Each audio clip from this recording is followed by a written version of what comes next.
What's going on, you guys? UFC Des Moines takes place this weekend, and I'm going to be going over the 5 fighters that have the most to lose. If you guys like this video idea, let me know in the comments, like, subscribe, all that fun stuff. It helps out. So let's get into it. First one on the list, in the main event, we got... Oh, wrong one. There it is. Cory Sandhagen. Cory Sandhagen's 33 years old. He's been at the top of the division for a while now. I think if he loses this one, this is pretty much going to be his last shot for getting a title, for fighting for a title or anything like that. He's always been up there, top 5 for a few years now. He lost to Aljamain for the interim, I believe it was, or it might have been just for the number 1 contender. I forget now. But yeah, I think this is pretty much it for him.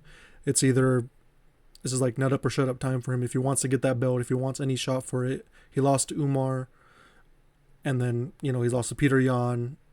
He had 3 good wins before that between those 2 fights. But if he loses here to Figgy, that's pretty much going to be it for him. I don't see him going fighting for the title anytime soon. He's a fun fighter. He's super methodical, technical, but sometimes he just needs to get in there and scrap because he's like almost like too much in his head, it seems like. His breakdowns and stuff are always super fun and to listen to and watch, but it's just he has to pretty much it's do or die time now. And yeah, number 1 on my list is going to be Cory Sandhagen. Number 2, also in the main event, Deiveson Figueiredo. Deiveson, former champion, came up to bantamweight, and now he's 37, I believe, 38. I saw some photos of him, like in training camp or something. He looks a little rough, little thick boy. Hopefully it's just how it normally looks, and he's just going to cut that weight and be like normal, but yeah, he lost his last fight. And yeah, if there's any, he's already getting up there. He's already up there, I should say, at 37 years old. If he wants to get that last shot for the title or anything of significance in this division, he has to come out and beat Cory Sandhagen. Ideally in a spectacular fashion, get a finish or something if it's some kind of boring decision. You haven't been really giving him anyone too highly ranked. This is the highest ranked one I believe he's gone, other than the Peter Yan. But before that, it was kind of on the end of the top 15.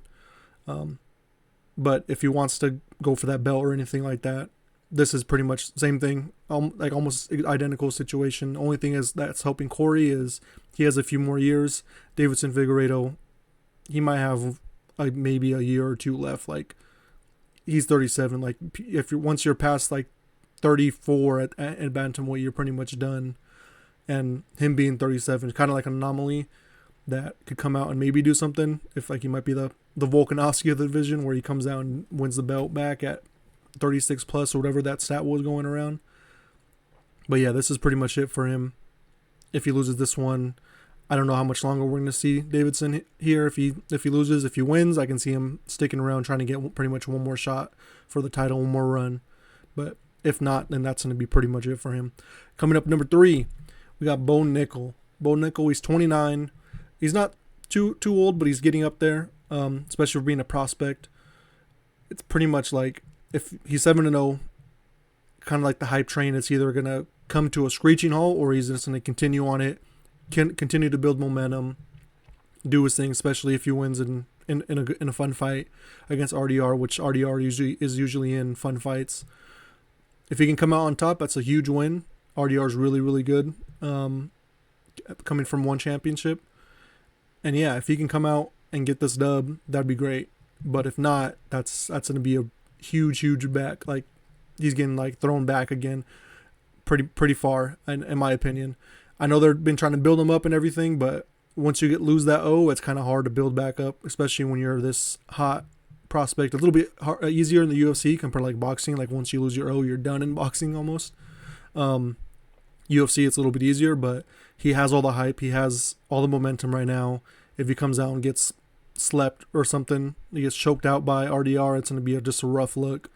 And yeah, this is pretty much he has to come out and do his thing to keep the momentum going, or the hype train's pretty much done for him.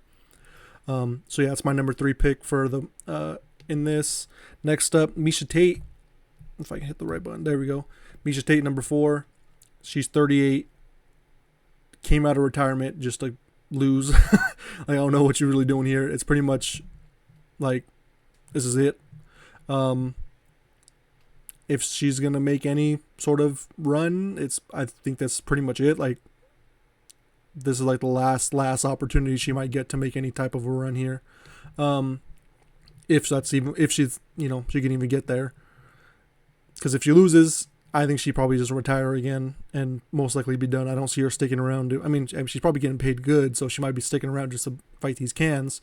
But I don't know how much longer the UFC is going to be like, okay, we're going to stop offering you fights because this ain't it. We're paying you too much money to be fighting these people on the prelims and stuff,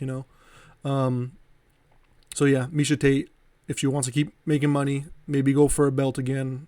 This is it. She guys get the one against Yana Santos. Hopefully she can. She's a big following, big fan favorite. So if Miesha Tate can win, she can keep the ball rolling. If not, kind of in the same situation as Figgy. I don't know how many more she has in her. 1 or 2, maybe, if that. That's pretty much it. All right, last up, we have, there it is, Montel Jackson. Montel Jackson's 33, and he just is super, super inactive. He has a lot of good wins on a good streak, but, like, I don't know what you're doing, dog. Like, I don't know, you get a 18-second knockout in your last fight, and we haven't seen you in almost a year. Like, that's insane. Granted, if you get injured, like, that sucks, but if you're not injured, like, why aren't you taking a short notice fight, coming in and trying to climb up the rankings? Unless, and maybe that's not what he's trying to do. Maybe he just wants to come fight every once in a while. But I imagine most of the people here are trying to make money, get to a belt or something. If he wants any chance of that, he's like almost in the Cory situation, except he's not even ranked. Like, Cory's like fighting the top guys in the world. Montel Jackson, he's 33. Just super, super inactive. I think I saw like 5 fights in the last 4 years, which is terrible. At least 2 times a year, 3 times if possible. Especially if you're trying to come up through the rankings, you're 33 or 30. I forgot what old he is, but he's getting old up there, especially for bantamweight, which is super rough. You gotta just be more active. If you come out here and get a good finish, be back. Shit, International Fight Week, they need fights. Or that July card after that on 318 with Dustin. Go to Louisiana, get some fights in this year, try and get a crack in the top 15 and see if he can do something there. He has some wins, Damon Blackshear, he just got a win last weekend. He finished in 18 seconds. Like, we've seen him more recently. I think he might have fought twice since we've seen Montel Jackson here. Like, that's insane. Like, you finish someone and they come back before you. That's just wild. So you gotta get back in here. Honorable mention, I don't have a photo or anything, but Quang, I don't know how to pronounce it. I think he's lost 2 straight now. That might be it for him if he loses again. In the same boat, Julianna Miller.